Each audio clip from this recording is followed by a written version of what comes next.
Good evening, everybody. DM Galabond here. And the music you are hearing tonight is from Sirenscape. We'll get started at the top of the hour with Monster Monday. Right now, I am just putting the finishing touches on getting logged into everything here.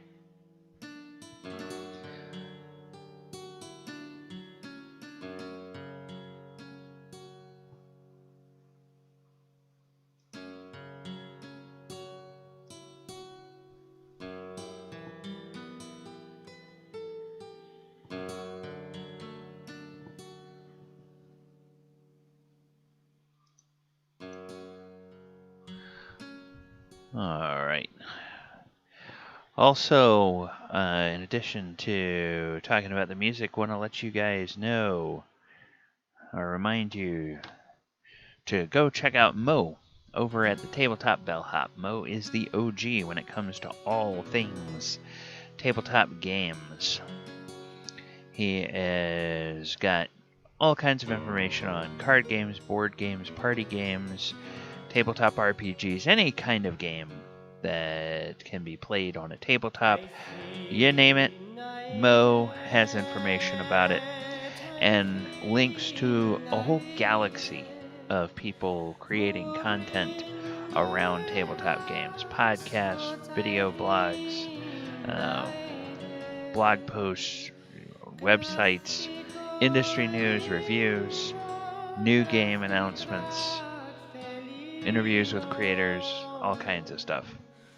Hey, Katie in LA. Hey, Doors of Fear. How are you guys doing? Great to see you this evening. We will be getting started shortly.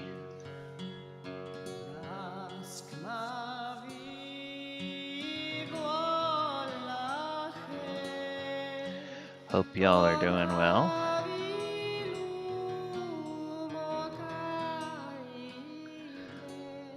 I'm going to go ahead and turn down the music here a little bit. Just in the background. It's barely where I can hear it.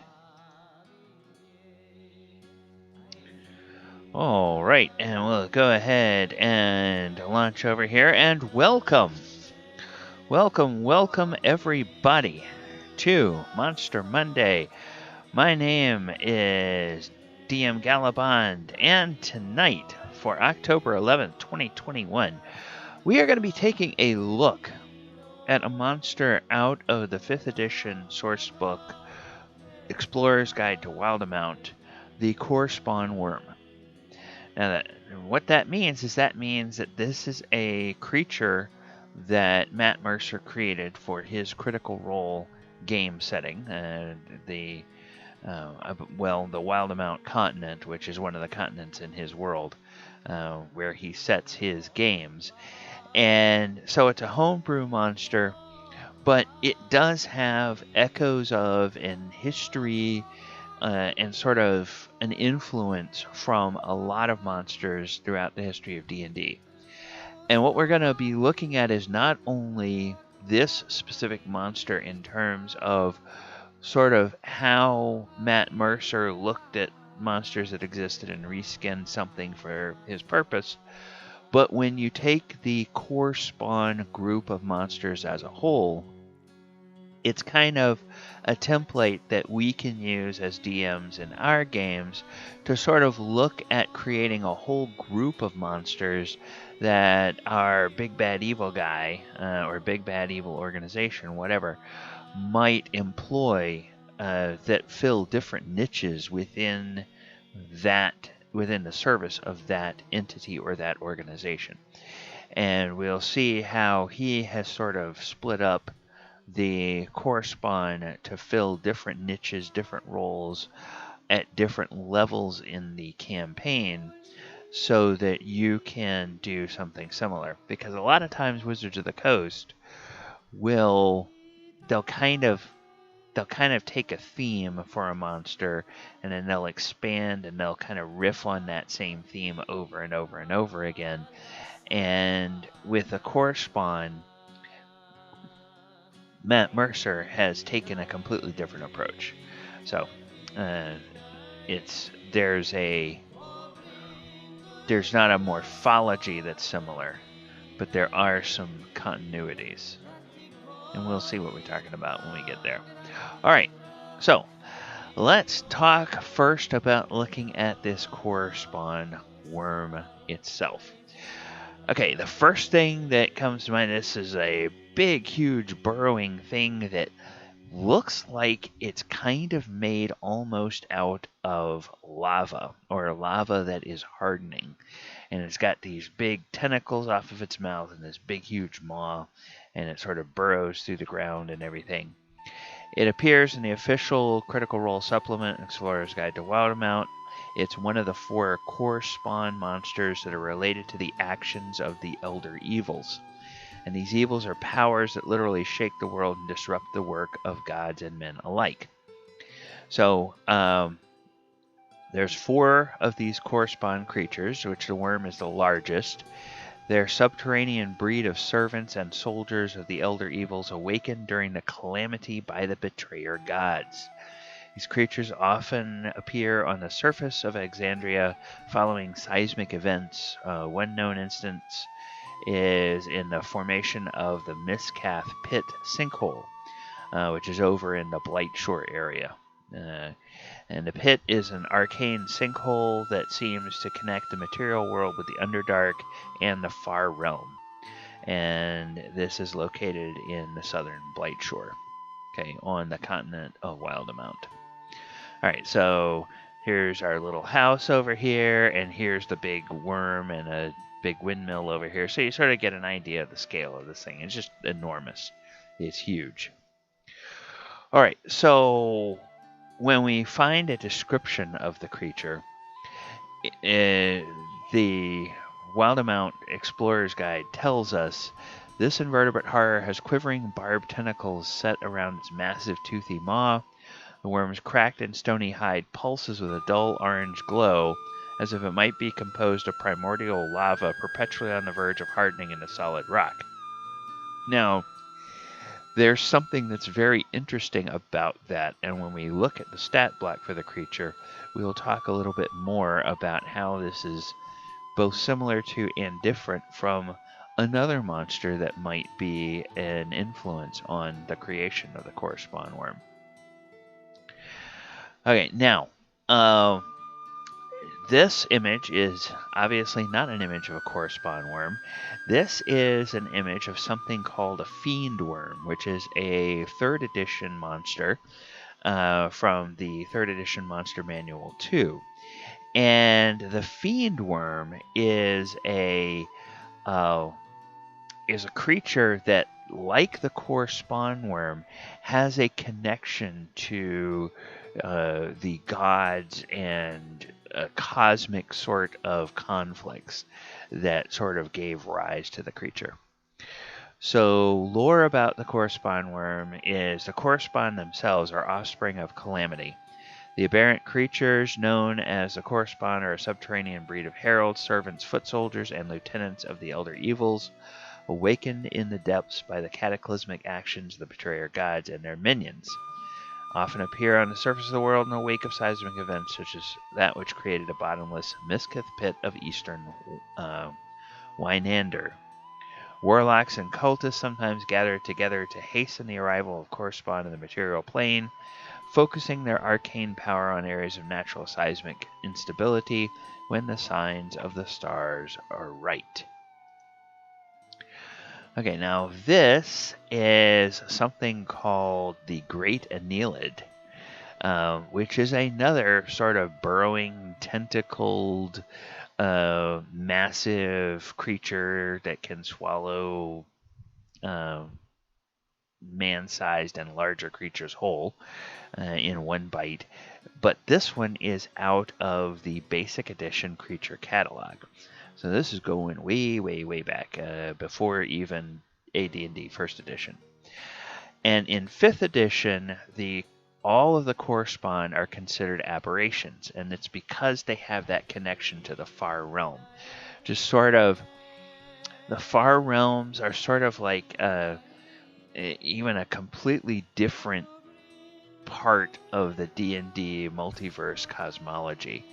And you have all of the you have the natural world, you have all the inner planes, you have the outer planes, you have the celestial planes, the abyssal planes, and all of that kind of stuff. And then you have the far realms, which are really sort of alien, and all of the aberrations sort of originate from that place. That would be the same place like the Aboleths and Beholders and Illithids and all kinds of other things come from. So things that just work so mechanically different from most D&D monsters that it seems like they're from another dimension altogether. All right, so we have actually 2 whole pages here of the inspiration for this, and it's not going to take us as long as you might think to go through these. The reason being that we've talked about a lot of these monsters not too long ago when we did our Monster Monday on the Purple Wurm, because a lot of the same monsters that are inspirations for the Correspond Worm are inspirations for the Purple Wurm. The difference with this is, while I have referenced those other pages, I also, every month, I buy a few more source books. And so every time I go back and I do a similar type of monster, I can always find new monsters. So in addition to just sort of name checking the monsters that we already detailed in the Purple Wurm, I'm going to be talking in depth about some other monsters. One of my more recent additions to my collection is actually the 1974 source books from the original D&D. And I wanted to show a couple of these pages to you just because it's really interesting how stat blocks have changed. Believe it or not, back in 1974, this was the stat block for monsters in D&D. So, it was just a big, huge table. Every monster had 1 row, and purple worms are down here. You could fight up to 4 purple worms at a time. They had an armor class of 6. They would move 6 inches across the map, and that goes back to the fact that original D&D rules came out of tabletop wargaming, where everybody had miniatures and you had to measure out the movement of different units and everything like that. And they had 15 hit dice, 25% chance they were in their lair, and a treasure type of D. And then for detail, it just sort of gives very much the idea of a purple worm. Big, huge worm, 10 feet in diameter, can swallow creatures with a single gulp. Now, a monster that I don't think we talked about before when we did the Purple Worm is out of the Rules Cyclopedia from the Basic Edition of D&D, and it's a Caecalia, which is a giant gray worm-like creature about 30 feet long. They lie in wait in loose soil just below the surface. So basically, it's like a giant-sized earthworm type thing. And on an unadjusted attack roll of 19 or 20, the Caecalia has swallowed its prey whole.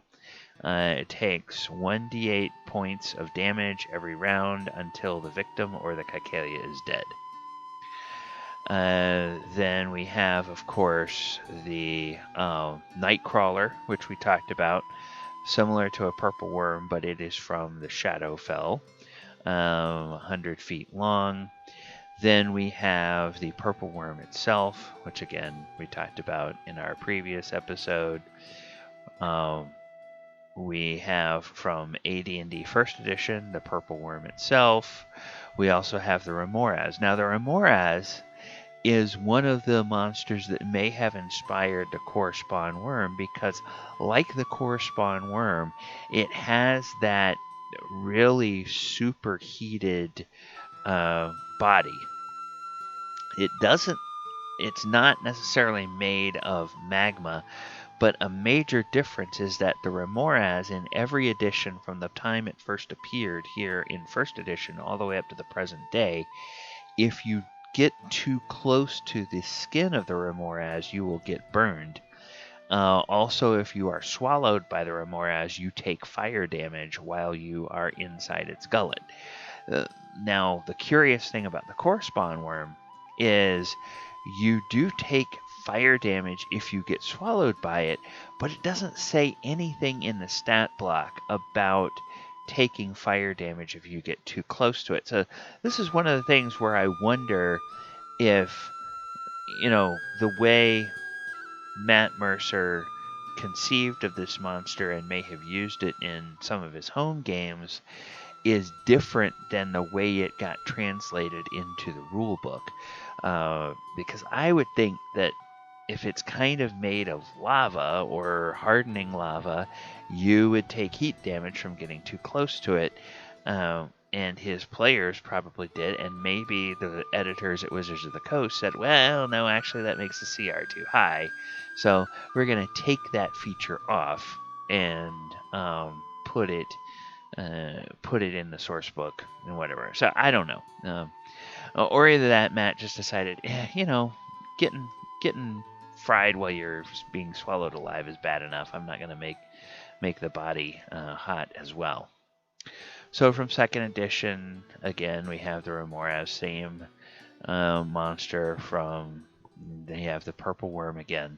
But now we have some new monsters from second edition that we didn't talk about before, and that's because I've got a whole new set of source books that I didn't have when I was doing the Purple Worm, and these are all on the Dark Sun campaign setting. And one of the ones that is really very akin to the Remoraz, but from a different environment, is the Drake Magma. And the Drake Magma is found in volcanic areas, and just like the Core Spawn Worm, it's very much elementally tied, and it is it seems to be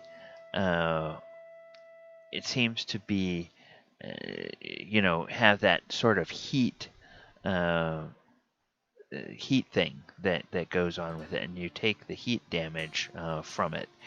Now, the size is gigantic, 60 feet long, and because it's Dark Sun, the other thing about it is that it's a psionic creature, and so it will deal telepathic damage, even though it's a worm. Just about every monster you run into in the Dark Sun setting will have some sort of mental attack or mental defenses that will screw with your mind and will deal damage to you that way. Now, another monster that's also from the Dark Sun campaign setting is the Silt Drake.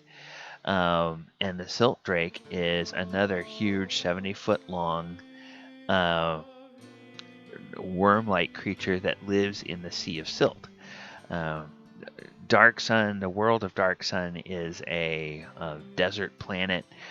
Very much, it feels like it was inspired by Frank Herbert's Dune, and some of those types of things. It's a very forbidding and harsh place. But again, everything there, or almost everything there, has some kind of telepathic or psionic power that it will use to attack. And of course, it comes up from under the sand, and it can bite and swallow creatures whole, just like the just like these other creatures can. All right, so that is the that was the Silt Drake. Now we have something called the Sinkworm, which again is also from a Dark Sun 2nd edition campaign setting. It's a 50-foot long monster.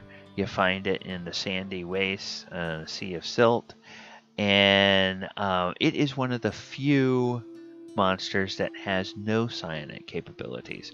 However, it can phase in and out, so that means that it makes it much harder to hit. So you can, it can literally sort of phase out of existence.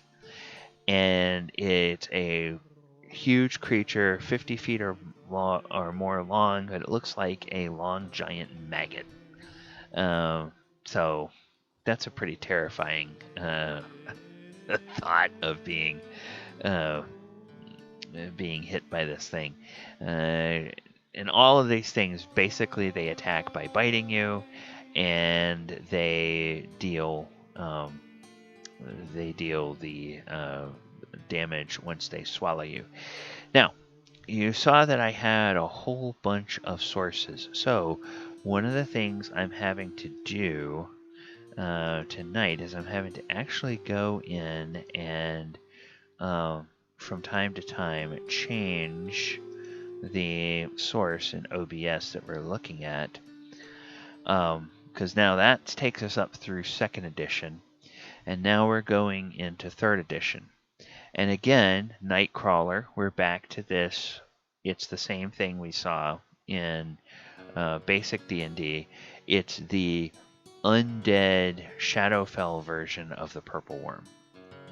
And then we have the Purple Worm itself, which of course we detailed in that episode a few months ago.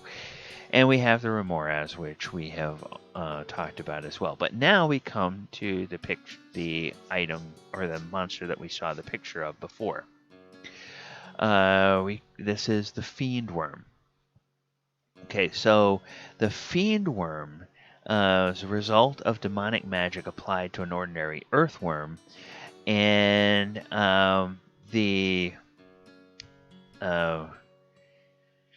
so the size, where is it? It's a gargantuan magical beast, so it's a very huge monster. Any desert plains and underground. Challenge rating 28, always chaotic evil. Result of demonic magic, 40-foot long serpentine creature with mottled gray and pink hide. Mouth is filled with long fangs. So one of the things in combat that happens to it is a supernatural feature called the Death Rift. Upon its death, a Fiendwurm's portal implodes. Every creature within 5 feet that fails a reflex save, DC 31, is drawn into the collapsing portal and transported to the abyss. The implosion destroys the Fiendwurm's body along with the portal, thus any creatures transported must find another means of returning to their original planes. Has a demonic belch. 3 times per day, it can use a connection to bring 1d4 demons to its aid by belching them out of its maw. Has improved grab and the swallow whole capability. Acidic hide. It has a caustic mucus that coats its entire body. Touching the hide deals 3d6 hit points of acid damage to an organic creature. And lining the lowest part of the Fiendwurm's gizzard is a portal to the abyss activated by the presence of a living creature. So a swallowed creature must make a reflex save to avoid falling into or being squeezed through the portal. Tremor sense can automatically sense the location of anything within 120 feet and has contact with the ground. So, yeah, that's a pretty terrifying thing. It's it's a different sort of take on the whole big creature that can swallow you. And in addition to digesting you, it can actually transport you to a different plane of existence. That sounds like a great way to start a campaign. Throw one of those at a level 1 party, have it swallow the party. Somehow, gosh, behind the DM screen, I'm only rolling ones for damage, and man, I'm forgetting to roll damage every other round or so. But oh no, you guys, you have to make the saving throw, or else you get sucked through this portal. Oh, hey, guess what? You're now in the abyss. This is where your campaign is going to take place. You thought it was going to be in that nice little village, but that was until you got swallowed by the Fiendwurm. And now your campaign is off and running in the abyss. Different way of doing that. Then we have something called the Sentry Worm, which is from the 3rd edition Fiend Folio. And the Sentry Worm is a gargantuan vermin. It can swallow people whole. Chaotic nature. Some people believe nature is a chaotic, destructive force, cares little for the concepts of morality and fair play. And those people often point to the dreaded Sentry Worm as evidence of their philosophy. It's composed of 7 translucent segments of pulpy flesh topped by a menacing head partially covered by a hood of rough dark brown skin. Round, tooth-lined mouth easily accommodates an ogre. Hundreds of squirming larvae about the size of a human arm lines the worm's stomach, which doubles as a womb. These little creatures sometimes spill out of the worm's mouth, or they die within an hour for one of their parents' life-giving nutrient bile. And larvae are far from harmless creatures trapped in the parent. Once they've sapped the life out of a victim, one larvae takes up residence in a victim's body where it gestates for a period of 100 years. And from the moment of its birth, the Sentry Worm lives only to destroy. And so, yeah, here is the grotesque Sentry Worm, and the poor little victim there going, get those things off of me. So again, it has the improved grab capability. The keening, once around, is free action, can emit a terrible keening sound. All living creatures must make a DC 38 fortitude save to avoid being deafened. And swallow whole. It has wriggling progeny. Characters trapped within the Sentry Worm's stomach must make a successful fortitude save DC 38 every round, or take 1d8 points of constitution damage as larvae burrow through the victim's skin and make their way toward its heart. A successful save staves off constitution damage for that round only. Yeah, it's like, okay, this is just a way for a DM to say, all right, I'm tired of this damn campaign. I'm killing you all. It's like, who can make a DC 38 Constitution save?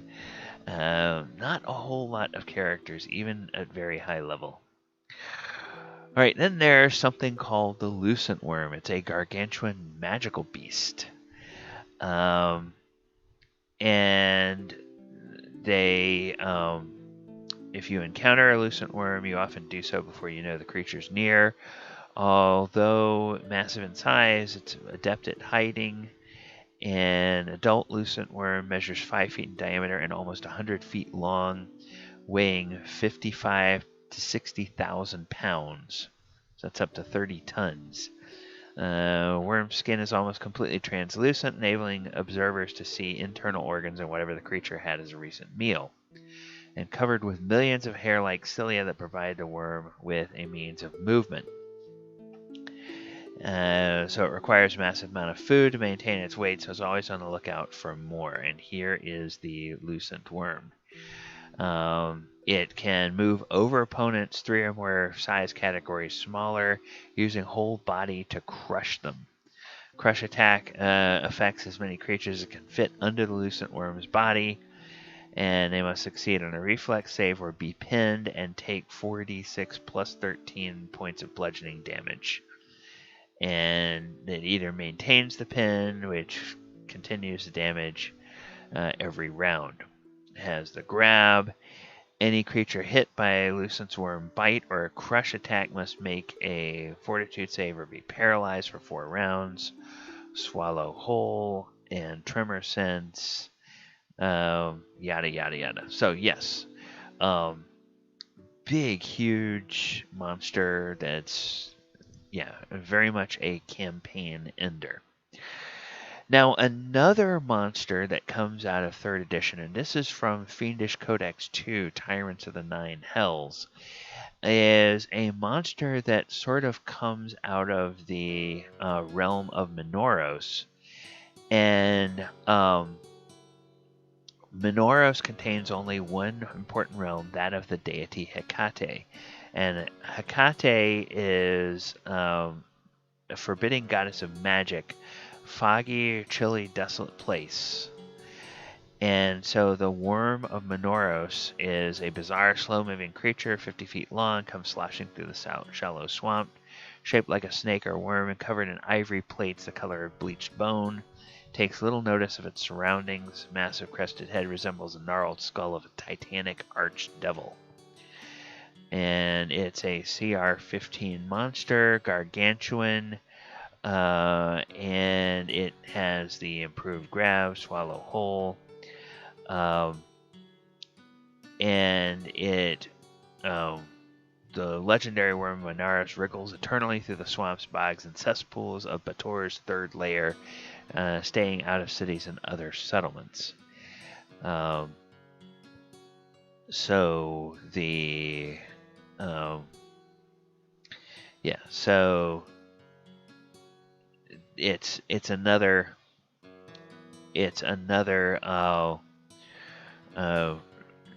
big worm that can swallow people, but it's got a very, very interesting difference to it. So there's actually a boon that can be gained if you get swallowed and digested and survive the worm. Okay, to gain the benefit of the worm Minauros, a living mortal must approach it head-on without weapons and with his or her arms held out to their side in a gesture of supplication. And the worm lowers its gate-sized jaw so the subject can walk straight into its maw. And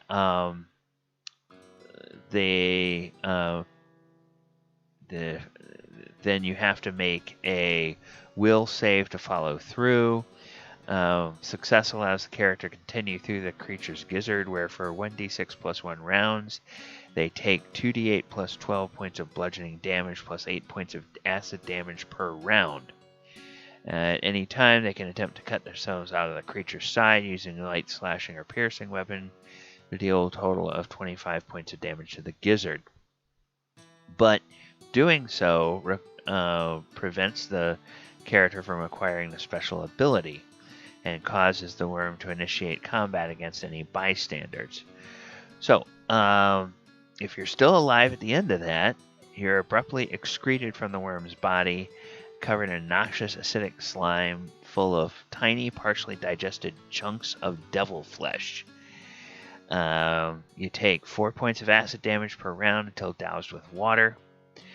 And then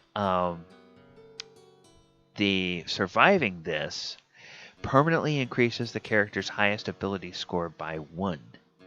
Or if 2 or more ability scores are tied for the highest, the player chooses which one to increase.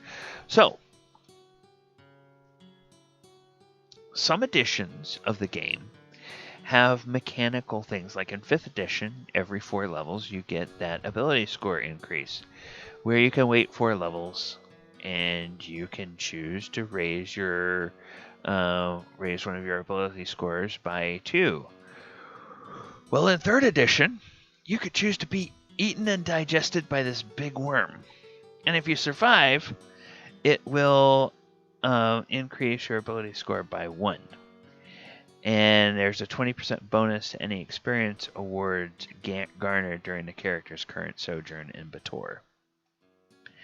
So yes, that means you have to go to the 3rd level of Hell and do this. But the ability score lasts for 30 days, after which a non-lawful character can renew it for another 30 days by committing an act of obeisance, or a non-evil character can renew it by committing a corrupt act. They can continue to make renewals until they become fully evil or lawful. At that point, devils might well show up to engineer their deaths, so that the souls travel straight towards Bator. So, yeah, very, very interesting type of thing. Now, in 4th edition, all we have is just the Purple Worm and the Remoras. So we don't have any new cool creatures to talk about there. Yes.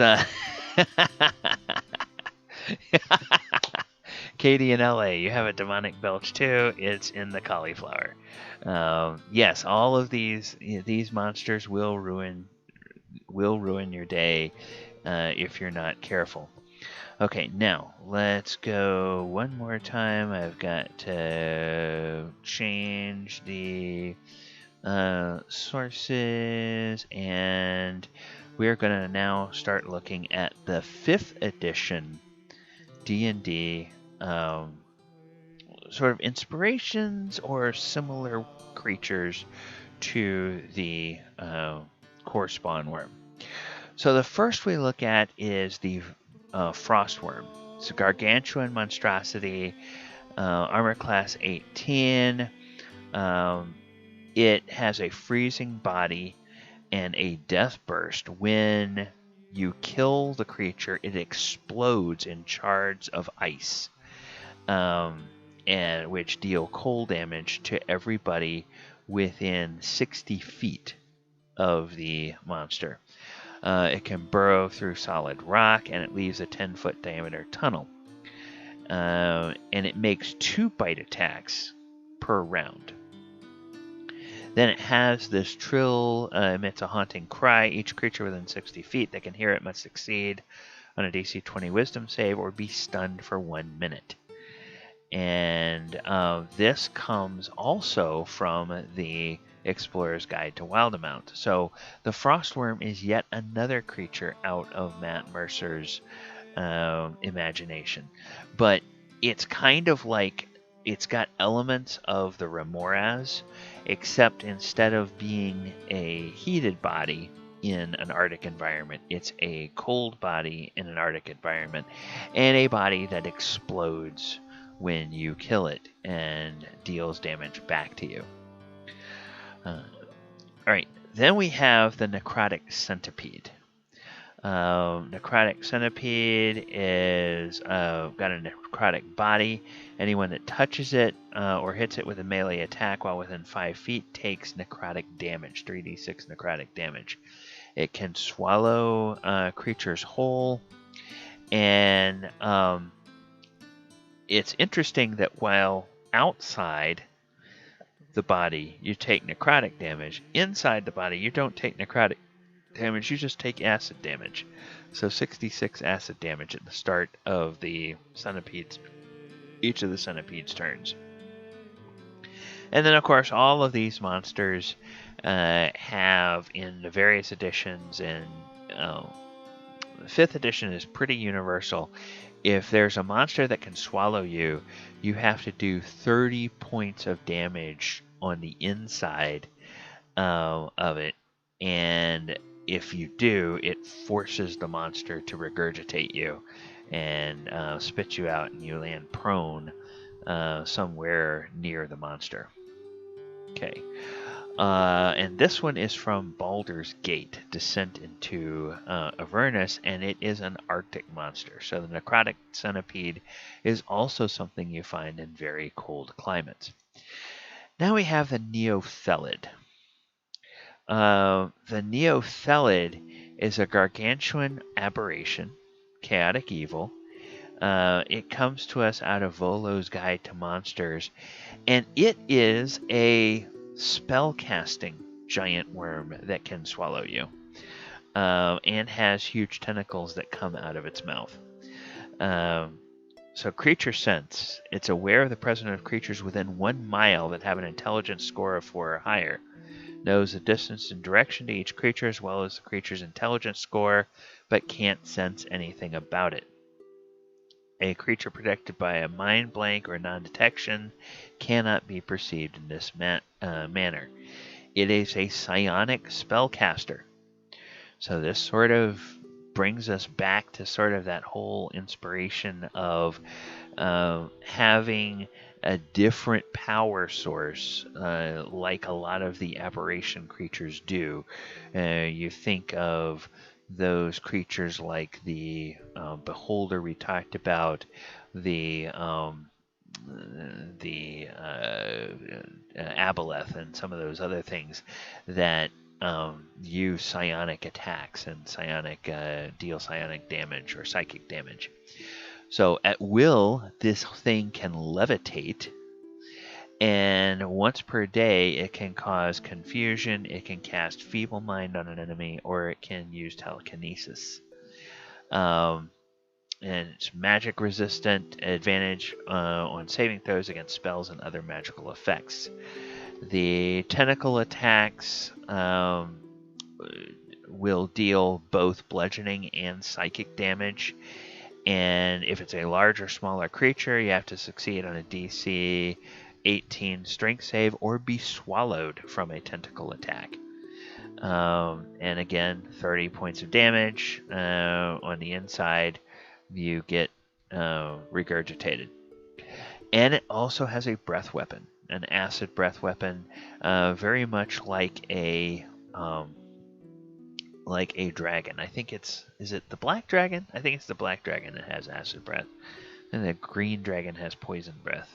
I always get those two mixed up, but one of them has one and one has the other.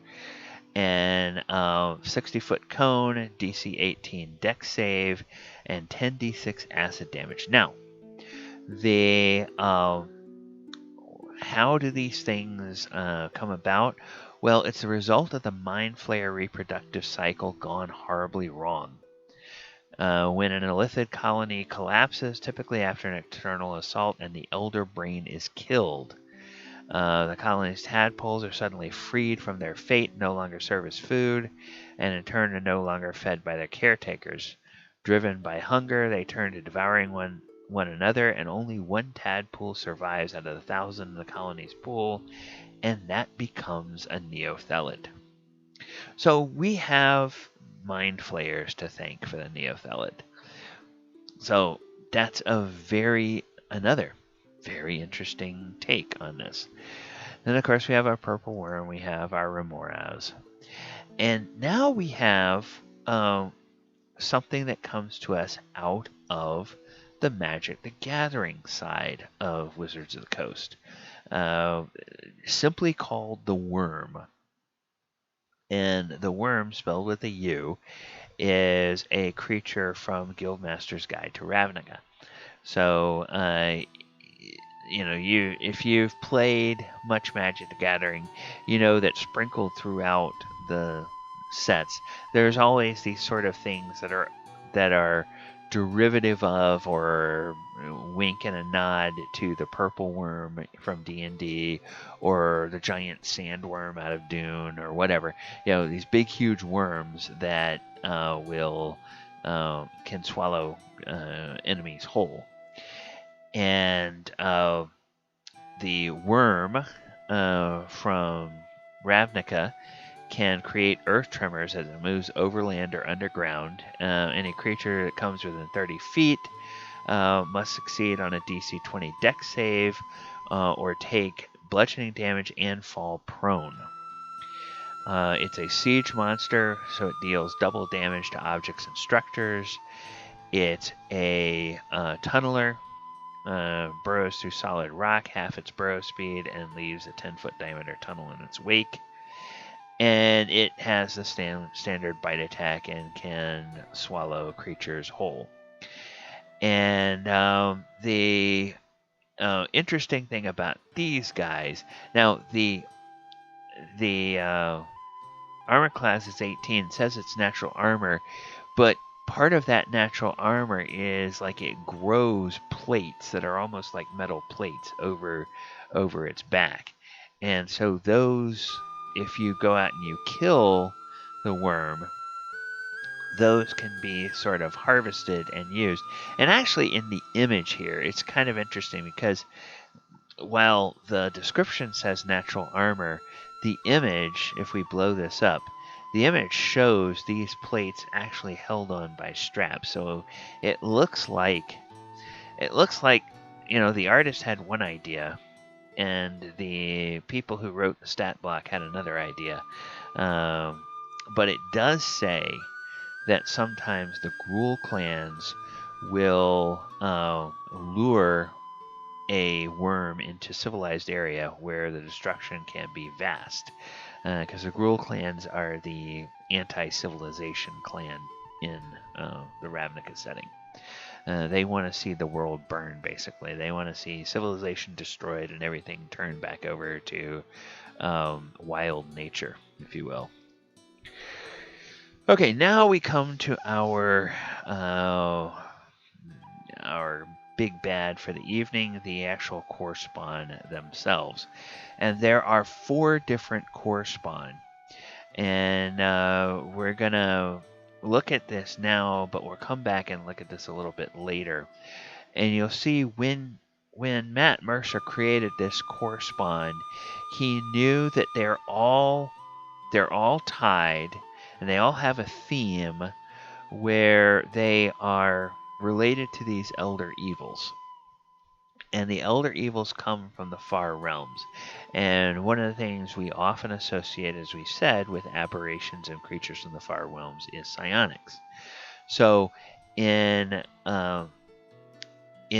this particular thing, a common thread of all of the core spawn creatures is that they're immune to psychic attacks.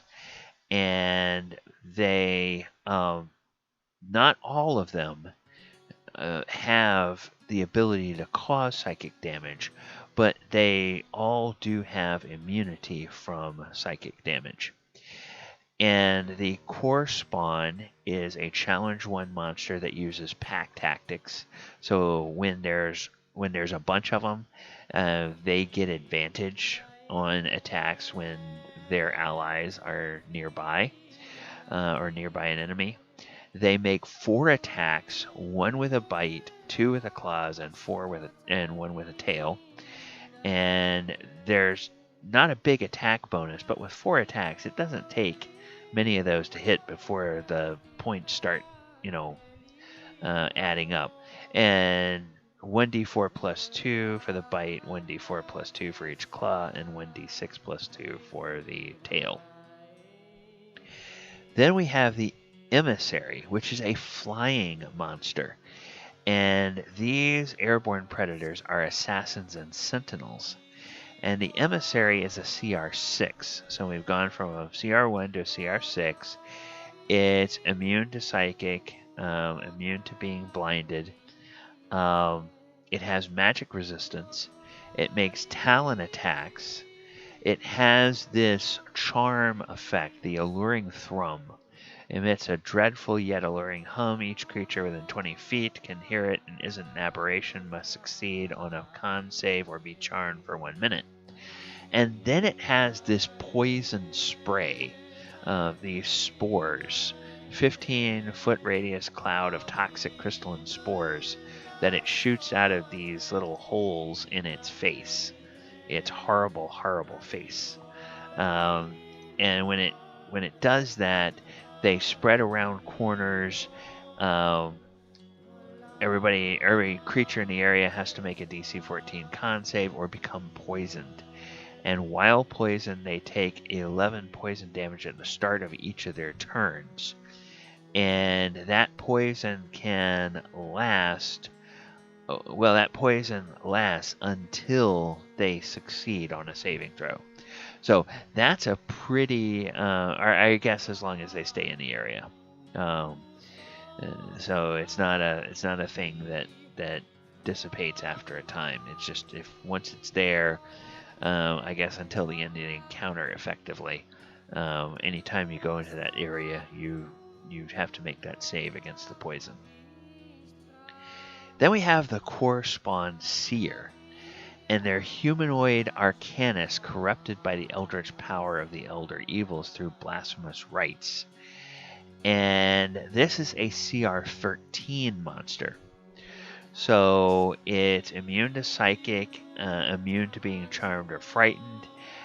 This is the only one that can speak, and it also has telepathic communication. It also, very interestingly, has Earth Glide, so it can traverse through non-magical unworked earth and stone, and it doesn't disturb the material. It's the same thing that a Earth Elemental does. Magic resistance, multi-attack. It attacks with this thing called a Vision Staff here. See, it's a kind of a weird riff on the whole Drider thing. It's got all of these insectile legs and arms and everything, and a vaguely humanoid body, but ugh, look at that face. Ugh. I don't even know if a mother could love that face. It will attack with its Vision Staff, which deals bludgeoning and radiant damage, and it knocks the target prone. And interestingly enough, there is not a saving throw against getting knocked prone. It hits you with that staff, you fall down. Then it has a psychedelic orb, and it hurls a glimmering orb at a creature it can see within 120 feet of it. Must make a wisdom save or take psychic damage and suffer a random condition, either being blinded, frightened, or stunned. So this creature messes with the minds of its enemies, and it has mind-affecting magic that it uses against its enemies. And it has fuse damage, so when the Seer is hit by an attack, it takes only half of the triggering damage, and then the first time it hits with a melee attack on its next turn, that target takes an extra 1d6 radiant damage. So it absorbs part of that damage and releases that portion of the damage back as radiant damage on its next attack. And then, of course, we have the Correspond Wurm, which is our main feature for tonight. It understands deep speech, but it can't speak. Now, it's vulnerable to cold damage. It's immune to fire and psychic. It's also immune to being charmed and frightened.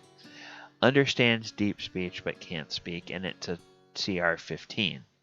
It sheds light in a 20-foot radius. Now, an interesting thing about it is it's a radiant mirror. If the worm takes radiant damage, each creature within 20 feet takes that same damage as well. So it reflects that it takes the damage, but it also reflects that damage to creatures within 20 feet. So the worm can burrow through solid rock and leaves the 10-foot diameter hole in its wake. 2 attacks, 1 barbed tentacles, and 1 with its bite. Now, all of those tentacles are around the mouth. It appears, although it looks like maybe here in this image, we have tentacles attacking some creatures that are away from the mouth. So maybe it can attack. I have to confess, while I really like Matt Mercer's creations and I enjoy Critical Role, I do not have an encyclopedic knowledge of that, and I honestly don't know whether on the streams they've ever fought against any of these things or not. The fact that they're in the books means they probably had to be referenced at some point, so it may have come up in research or maybe when they're talking about something, but I don't know whether any of his parties have ever had to fight against these things, this or any of the other Correspond before.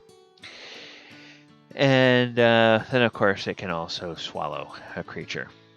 And then we have the just the detailed detailed information on it here. All right, so that is the Correspond Worm and its basically its inspiring creatures, all the way from original D&D up through 5th edition. So now here is our Neothelid. The Correspond Worm's a 15 CR 15 monster.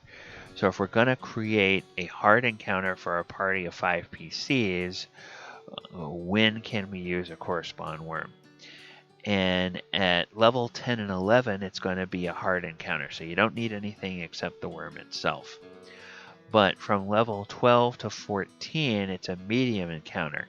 And if you want to make it a hard encounter for a level 14 party, you can add a Correspond Crawler to the encounter. And at level 15 through 19, it becomes an easy encounter. And at level 19, if you want to make it a hard encounter, you can add a Correspond Seer and a Correspond Emissary to the encounter. So I just liked to go ahead and use, since we have several different Correspond to play with, use other monsters from the same family of creatures that Matt Mercer created to build out our party to make it a more challenging encounter for the party as they get to higher and higher levels. All right, so and here's our Century Worm. If you're a player and you have to fight against a Correspond Worm, number one, stay away from the mouth. Correspond Worm, like other enormous burrowing creatures, can swallow a large or smaller creature whole. And avoid the tentacles. The Correspond Worm can grapple creatures with tentacles and then feed a grappled creature into its maw. And avoid using radiant attacks against it, because the damage is reflected and hits every creature within 20 feet of the monster, whether it's friend or foe of the attacker or of the worm. So if you are the spellcaster standing back and you have your fighters up front hacking at this thing, you use radiant damage, you're gonna be damaging your fighters as well as the monster when you use radiant attacks. Okay, so how would you use this monster if you're a DM? So it's a massive force of destruction unleashed on the world by the actions of the betrayer gods. And as such, it attacks and tries to devour anything that gets in its path. So despite its great size, the tentacles of the Correspond Worm can grapple only one creature at a time. Potentially, if multiple enemies are clustered together, it can bite and swallow one creature while grappling a second with its tentacles, and just sort of be feeding them into its maw, one every round, when it, or maybe, one or two every round when it uses that. So that would be sort of. And then sort of the use case of when would you use it? Well, obviously, if you're using an adventure out of Wildemount and you're setting it in the Blightshore area, it would be natural for that to show up there. But if you have a homebrew setting, or you are homebrewing Matt Mercer's setting, or taking some of the cosmology that Matt Mercer created for his Exandria setting, and you are using it as the cosmology in your setting, you could definitely say that a similar type of thing happened. And, anytime there is a creature that has even a tenuous connection to the gods, or legends that it was some action of the gods that caused these creatures to appear, there's got to be a thought in the back of the creature's minds, okay, what has gone on? And if not in the PC's minds, then all of the people living in the area, they're going to say, well, what have we done to upset the gods? Why are they sending this Correspond Worm after us, or why are they letting it attack us? we must have done something to offend the good gods, or to, or that the betrayer gods have some sort of enmity against us. Help, heroes, please, go fight it. And while you're fighting it, try to figure out what we've done, so we know what how we have to atone, so that they won't send another one after us. Please, please, please. So that gives you a whole set of, a whole possible story arc. And you can start with the core spawn worm attacking an area, and then have that lead the characters into trying to understand why the core spawn worm was there, or at least try to understand why in a way that makes sense for the people of the local area. All right, so placing the core spawn worm in your campaigns. In Wildemount, it appears in the Great Rift, at the heart of a physical scar on the world caused by the betrayer gods. Use the creature in your own campaign world. It might be a physical cause of some sort of seismic activity. Perhaps a series of recent earthquakes in an area is caused by the activity of a core spawn worm nearby. And depending on the cosmology of your world, how active a role the gods take in the affairs of the natural world, the appearance of a core spawn worm might mean that the people have displeased one of the gods, or an evil god is exerting influence over a city, kingdom, region of the countryside. And while religious leaders attempt to determine what the people must do to appease the gods, heroes are called upon to go slay the monster and stop its rampaging and destruction.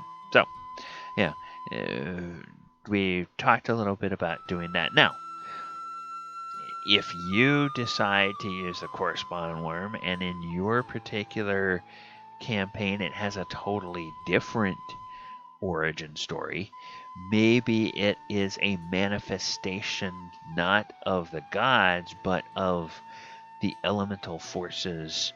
Like, maybe under the right conditions, when nature has been abused, a volcano, instead of just belching out lava, one of the things it might belch out is it might belch out a core spawn worm.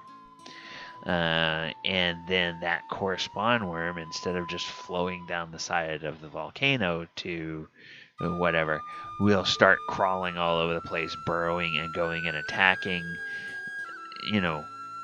an area that is maybe perceived as being violent against nature in a certain way. You could do that in your, if you wanted to run your cosmology of your game that way. All right, so a lot of times at the end, before we wrap up, we talk about how you could reskin the monster. But I want to reverse engineer what Matt Mercer has done, or at least my perception of what Matt Mercer has done, and give you one way that you can look at the core spawn as a unit and see how you might be able to have that as a template for creating other monster groups that you might use in your campaign. So it's not about how we might reskin the monster, more about my perception of how Matt Mercer reskinned a gigantic burrowing creature to create the core spawn worm. And normally these creatures are independent species. About the only time we've seen one that is somehow related to other things is that Neothelid, the one that's formed after an elder brain is killed and all the tadpoles eat each other and one is left and becomes this big, huge, giant worm that goes rampaging all across everything. But Matt Mercer created a whole spectrum of core spawn to occupy different niches and represent the menace that the elder evils and their efforts and their effect on his game setting. So you have that creepy CR1 menace, the CR6 flying poison fogger, CR13 tactical disruptor affecting the minds of the enemies, and the CR15 core spawn worm that all have different roles. And they all originate in the Blight Shore near the Miscalf Pit, where, that's kind of where they come from, because that is sort of the gateway to the Underdark and the Far Realms. So in your game, you can combine several different creatures into a set of enemies that can harry your party from Tier 1 all the way to Tier 4, each with different abilities to challenge your players, and all of them filling some role in service of the big bad evil guy that's behind the danger in your campaign. Now, in most monster sets that Wizards of the Coast gives us, such as Beholderkin and the Slotty, the creatures all have a similar look and feel, and the powers from one to another just seem to evolve. It doesn't seem to be like they have different things that they do, but they all have, like, mechanically very similar powers. But in the core spawn, they have a theme, and that theme is related to their Far Realm origin, which means they're immune to psychic damage. But in terms of the way they look, the attack powers they have, their ability to communicate, their locomotion ability, because you have the one that flies, you have the one that kind of just glides through the earth without disturbing it. And then you have this burrowing thing, and then you have the crawling thing. They all get around different ways, but they have, each one of them is very different in how they fight, how they move, what role they play, and what level they become threats for the party. And they have very little physical similarities to them. 3 of them, as you see, kind of have that sort of insectile look to them, but that's very little to do with the way they fight. Not so much like with the Slotty, where they have so much in common from one to another. You know, all of them are connected to that spawning stone. All of them have, like, sort of the frog-like morphology. All of them have the physical attacks, and then they're as each more powerful slot, it just basically gains more and more attacks over and above what they already start with. So that's something you can think about. Whatever your big bad is in your campaign, whether you have a single big bad entity that's sitting in the background and, you know, pulling the strings of all of the enemies that the PCs face as they adventure, sort of like a puppeteer, or whether you have an organization, thinking back to some of the James Bond films, like the Spectre organization, that just sort of is this big, like, organized crime organization that is involved in all of these nefarious plots that, you know, MI6 and James Bond have to fight against, and you know, poses a threat to the civilized nations of the world. If that's the kind of organization you have, you could have an array of monsters similar to the core spawn. They don't have to be insectile. They could be, you know, one could be more like a beast, one could be more like humanoid, one could be even something like a dragon, but they all would have these different niches within that organization, and you, as the DM, have to figure out what role they play and how they relate to the overall goals, and when your PCs would run into them in the course of their adventures and their campaign. So that's one of the cool things about looking at a resource like the Wildemount resource, where it's a DM with a homebrew setting who has come up with a whole world and has populated that world with all kinds of different threats, and has created all of these different organizations and entities, and then has really thought through, okay, what are the various aspects of those and servants of those entities, and how do they become the threats that the party faces. Instead of the party going directly against the bad guy, the parties go against these core spawn, which are potentially just sort of accidental offshoots of the bad guy, and yet they somehow all have serve a related function.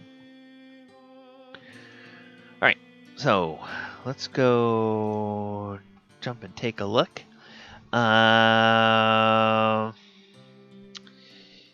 Yeah, okay, Katie in LA, black is acid, green is poison. Thank you very much. Yeah, because the whole regurgitation thing wasn't bad enough. This one has fireball. Okay, well, glad you could stick around for part of it, Katie in LA. All right, I am going to go on into the wrap up, and if you have any other questions, please let me know. I'll check back in the chat momentarily. All right, I have been DM Galabon. This has been Monster Monday, and tonight we've been looking at the core spawn Wurm. And I have 3 other live streams that I do every week with my players, and the 3 campaigns we run are a 5th edition Planeswalking campaign on Sunday afternoons, the Walker of Waterdeep, that's at 2 p.m. Eastern Time. Then we have a 5th edition Thursday night campaign that is a homebrew storyline that uses the plot from the published 5th edition campaigns. And right now we are loosely, very loosely, I say extremely loosely, in the storyline for Storm King's Thunder. How loosely? Well, we've taken one particular segment of the storyline that probably should take about an hour to play through, and they've stretched it out into now it's going to be the 4th session that we are in this one little town where the players have all just decided they want to chew the scenery and explore everything and get caught up in a whole side thing that's part of the backstory of one of the PCs. But hey, that's what makes D&D fun, is it's a collaborative story, and if the players decide, hey, they want to take a detour or make a pit stop in a point along the way, the DM's job is just, okay, that happens, and now we do this. And that happens, and because of that, we do this, everything. So it's an exercise. The last few sessions have been a real exercise in sort of improvisation, both on my part and on their part. So that's been a lot of fun. Then this week, we will be back for Saturday Night Greyhawk. We've been off the last 2 weeks because I had conflicts, but we are back now, and I don't anticipate any conflicts except around the holidays, maybe, for the rest of the year on Saturday nights. The only thing that might throw a wrench into that is if my team gets in the playoffs, and if we have a Saturday night playoff match. That would be the only thing that might interfere between now and December. So that is a 2nd edition game using 2nd edition rules where we are adventuring in the Greyhawk setting, and right now we are going through the original Temple of Elemental Evil and doing that with 2nd edition rules. All right, you can, the live streams are multicast on both Twitch and YouTube. All the archives are over on the YouTube channel, and we do have a Patreon for folks that want to help us out. Now, next week on Monster Monday, we are going to be looking at a beast. Tonight we looked at an aberration. Next week we are looking at the beast. And the random determination of the beast said that we are going to be looking at the Ankylosaurus, which is a type of dinosaur. So I decided that to make that, to flesh that out a little bit more, we're going to look at the Ankylosaurus and other armored dinosaurs. And this is also going to be sort of a very interesting thing, because there's certain parts of certain official game settings where dinosaurs appear, but then it also opens up a lot of different things you can do with your campaign if you decide you want, let's say, a medieval fantasy civilization and dinosaurs to appear in the same world or on the same continent, or even perhaps within the same kingdom. So we'll talk a little bit about all that next week on Monster Monday. All right. I don't see any other questions. So I am going to go ahead and conclude, as I always do, by wishing you a good evening, thanking everybody for coming out this evening. Hope that you have a great week. We hope we'll see you at the next live stream, and that you'll be able to join us for more Monster Mondays in the future. And also, watch out for the monsters under the bed. Good night, everybody.